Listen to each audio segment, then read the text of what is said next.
Kejawaan itu juga diperlihatkan lewat misa yang disampaikan dalam bahasa Jawa pada jadwal-jadwal tertentu. Pada saat misa berlangsung, nyanyian doa yang dilantunkan umat diiringi oleh alunan gamelan.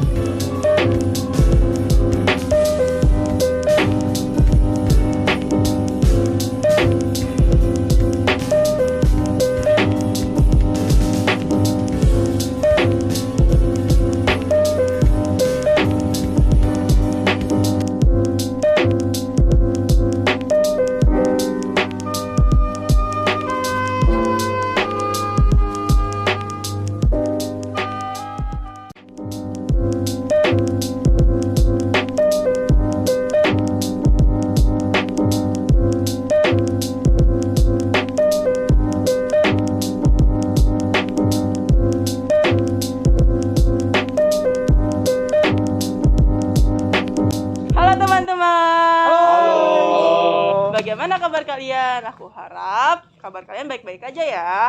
Nah, di awal-awal video kalian sudah melihat kan serangkaian tentang kegiatan gereja Katolik.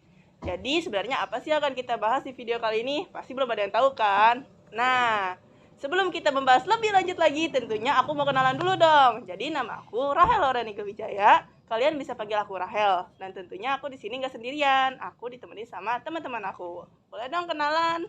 Halo, nama gue Dimasius Regraha. Kalian bisa panggil gue Dimasius. Halo, nama gue Stefanus Farel. Kalian semua bisa panggil gue Stefanus. Halo, nama gue Jonathan Isak. Kalian bisa panggil gue Isak. Halo, nama aku Vincentius Credo. Kalian bisa panggil aku Credo. Halo, nama saya Farel Lino Aldrich. Kalian bisa panggil saya Farel. Nah, kita udah saling kenal nih ya. Jadi, sebelum kita membahas, aku mau tanya nih. Menurut kalian, gereja itu apa sih? Organisasi, bangunan, tempat ibadah, atau perkumpulan orang yang sudah dibaptis? Grafik apa tuh, El? Ini grafik bukan sembarang grafik loh, Dim. Jadi, sebelumnya kan kita sudah melakukan survei dong. Nah, jadi menurut data yang telah kita ambil, banyak orang yang menjawab bahwa gereja itu adalah perkumpulan orang yang telah menerima rahmat baptisan. Tapi, jawaban favorit yang kedua ini, apa tuh favorit? Jadi yang favorit yang kedua ini, gereja itu adalah tempat ibadah. Jadi yang benar itu yang mana sih? Tapi Hel, bukannya gereja itu tempat ibadah ya? Benar juga. Gereja juga sebuah gedung tahu. Jadi yang benar yang mana sih? Iya sih. Oke, jadi nih ya, buat yang sebenarnya buat yang jawab gereja sebagai tempat ibadah ataupun gereja sebagai gedung itu nggak ada yang salah ya guys ya. Tapi sebenarnya apa arti gereja? Arti gereja sendiri itu adalah perkumpulan orang-orang yang telah menerima rahmat baptisan nih guys. Nah, benar tuh teman-teman. Jadi gereja itu bahkan bukan hanya perkumpulan orang-orang yang menerima rahmat baptisan, tapi juga gereja melakukan hal-hal positif seperti karya, inovasi, dan perkembangan zaman. Karya, inovasi, perdamaian. Apa sih arti dari itu semua? Kalian semua ini pernah nggak lihat gereja Katolik yang melakukan bakti sosial kepada masyarakat atau panti-panti di sekitarnya? Atau pernah melihat nggak sih gereja yang sedang mengadakan pengecekan atau vaksin gitu di gerejanya, di depan gereja? Oh, tahu. Waktu itu emak gue ngajak tuh, mumpung gratis. Nah, itu dia. Jadi salah satu contoh itu ya pengecekan kesehatan yang dilaksanakan gratis oleh gereja. Jadi ya, salah contoh ini merupakan salah satu contoh dari karya gereja yang dilakukan gereja dengan tujuan membantu atau melayani sesama dengan bentuk sosialisasi. Lalu gereja itu juga melakukan inovasi. Inovasi itu mengikuti perkembangan zaman. Perkembangan zaman kayak gimana tuh?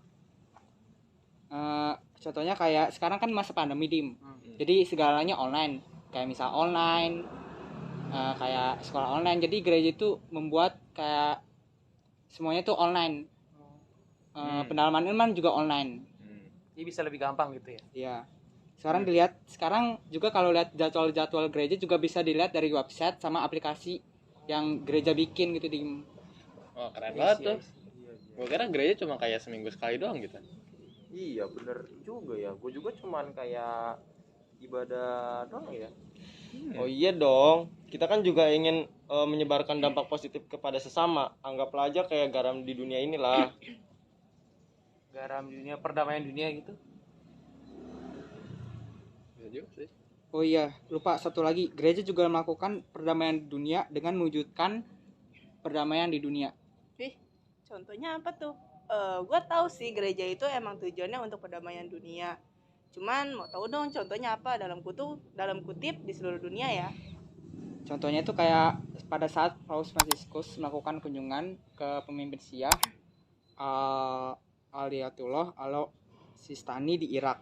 Namanya susah ya. Lalu ada berita baru bahwa Paus Fransiskus akan mengunjungi Kim Jong Un yang ada di Korea Utara untuk menciptakan perdamaian di dunia. Gila. Keren banget ya. Emang. Ya gak sih?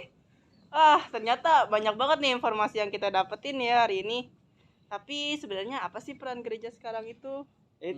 Tentu banyak dong perannya. Gue sebutin beberapa aja kali ya. Kalau semuanya nanti pada tidur lagi.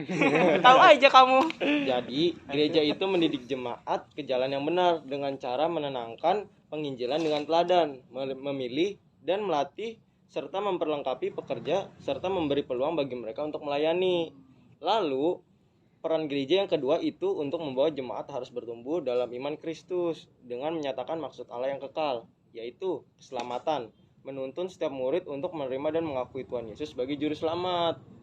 Oh alah, jadi semuanya terbukti ya dalam kehidupan sehari-hari. Oh iya, paus di setiap negara itu beda atau tidak ya? Enggak Farel. Paus di dunia itu cuma satu. Yang sekarang menjabat itu Paus Fransiskus. Tetapi ya, gereja Katolik adalah sekarang itu memakai model terbuka. Jadi paus itu hanya sebagai pemimpin dalam wujud manusia, tapi pusatnya itu Yesus Kristus. Sebentar. Model gereja. Maksudnya itu model bangunannya atau apa sih? Jangan salah tanggap ya. Yang dimaksud model gereja itu bukan model bangunannya ya. Tapi gereja Katolik itu punya dua model. Model yang pertama ini ada model piramid nih. Model inilah yang digunakan gereja sebelumnya. Lalu model piramid itu punya makna bahwa struktur dari gereja itu bertingkat seperti piramid. Contohnya Pauluslah sebagai pemimpin paling tinggi dan kardinal, uskup dan lain-lain di bawahnya. Jadi model tersebut sering disebut gereja institusional. Mereka yang telah tertabis memegang kepemimpinan dan mengendalikan gereja dengan cakupan wewenang yang luas. Nah, biasanya karena lebih mementingkan aturan, gereja menjadi lebih statis nih. Dan syarat aturan, gereja juga sering merasa sebagai satu-satunya penjamin kebenaran dan keselamatan, bahkan bersikap triumfalistik. BTW kalau model gereja yang bentuk piramid itu udah nggak pakai lagi ya. Sekarang model gereja itu yang dipakai itu persekutuan terbuka. Jadi setiap kaum di gereja itu kaum awam, kaum pastor seperti uskup gitu sifatnya itu sama. Jadi kayak model gereja ini hadir berada untuk dunia dengan menampakkan karya keselamatan Allah di dunia. Model persekutuan terbuka ini tidak hanya terbuka dengan sesama dengan iman dan keyakinan, melainkan keterbukaan terhadap agama lain, yang artinya membuka diri dan juga membuka dialog bagi agama lain untuk menciptakan perdamaian. Dialog iman dan kerjasama lintas agama dapat mengembalikan realitas sosial sebagai milik bersama. Kalau cuma ada satu bos, kenapa kayak dari gereja besar yang kayak Vatikan sampai ke gereja pedalaman kayak yang di Papua gitu, tata cara peribadahannya sama semua gitu? Gimana caranya tuh? Nah, itu berkaitan dengan sifat gereja. Hah? Sifat gereja? Gak salah tuh. Gereja punya sifat. Jadi gereja itu punya 4 sifat ya: kudus, apostolik, katolik, dan satu. Oh, bisa kasih penjelasannya nggak tuh maksudnya apa? Enggak dong, semua yang kita bahas tentu aja ada maknanya. Bener nih, sifat yang satu itu berarti iman yang satu terhadap Yesus Kristus, Allah Bapa, yang dipimpin oleh Paus. Nah, karena dipimpin oleh satu Paus, maka seluruh tata peribadatan di gereja di seluruh dunia itu sama. Lalu sifat kedua itu yang berarti kudus. Berarti gereja dipimpin oleh Roh Kudus dan dijiwai oleh Roh Kudus menerima rahmat pembaptisan. Nah, lalu buat sifat yang berikutnya ada sifat Katolik, yaitu universal, umum atau terbuka. Contohnya kayak gereja di Jawa yang rata-rata menggunakan alat musik gamelan nih. Terus ada juga gereja yang menampilkan tari susu nih. Itu biasanya gereja dari Papua tuh. Dari sini kita melihat kan bahwa gereja itu terbuka terhadap budaya-budaya di sekitarnya. Keren juga itu. Unik banget ya. Iya. Menerima kultur. Gereja itu juga berdasarkan pada pengajaran Paus, yang berarti sifat gereja yang apostolik. Oh, rasul itu apa ya? Nah, rasul itu adalah rasul sebenarnya adalah murid-murid dari Yesus, baik yang telah dipilih Yesus atau yang dipilih oleh murid-murid yang lain. Lalu tugas utama dari seorang rasul itu apa sih? Nah, tugas utama dari seorang rasul adalah mewartakan atau memahyukan tentang kerajaan Allah dan firman-firmannya. Wah, banyak banget nih informasi-informasi yang baru gue dapet nih. Tadi ada tari susu ya, keren banget itu.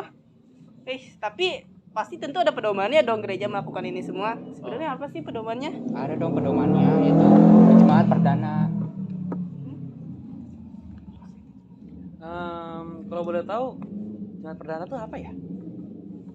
Jemaat perdana itu aslinya jemaat yang berasal dari Pentakosta pertama gitu. Dari Pentakosta pertama.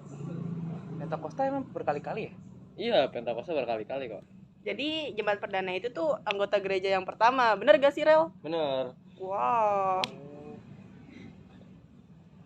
Nah, contoh dari kegiatan jemaat perdana yang masih kita terapkan di gereja itu apa sih? Kayak sekarang yang masih diterapkan di gereja, Mhm. kayak berkumpul di setiap minggu merayakan Ekaristi, Wow. juga memecahkan roti yaitu komuni, tekun dalam pengajaran para rasul, pendalaman Injil dan membaca kitab suci. Itu semua masih kita lakuin ya tentunya ya. Pasti dong, apalagi di Wih. gereja Katolik. Banyak banget nih guys informasi yang kita dapetin nih.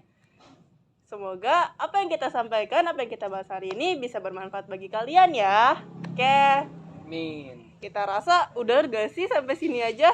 Banyak informasi. Udah banyak informasi, ya. udah lama juga sih. Udah nih? Ya, udah. Oke guys, kita Terima udah kasih, selesai guys. ya. Terima kasih, guys. Kami semua pamit undur diri. Bye-bye.